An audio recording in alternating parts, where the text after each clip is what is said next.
Gihapon si Jesucristo ang iya gugma aton bansagon, kag sang mga balaan sa kalangitan ginatahud ang iyang ngalan man.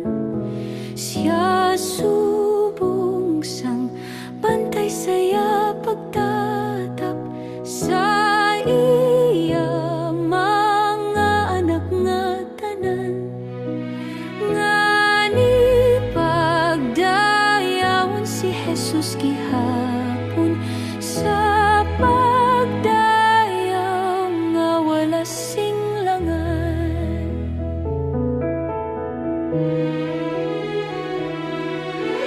Pagdayawon gihapon ng manunubos na namatay bangot sang salata.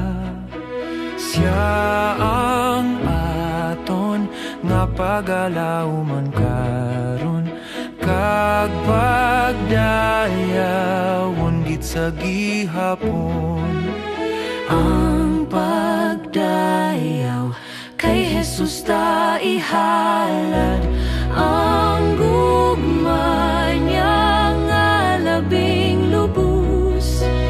Dayawon aton sa gihapon si Kristo nga aton manunubos.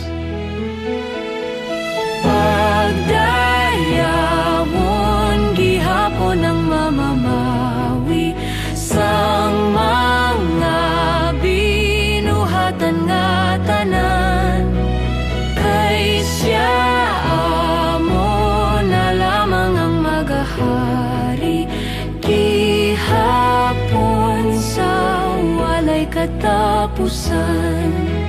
Magahari si Kristo nga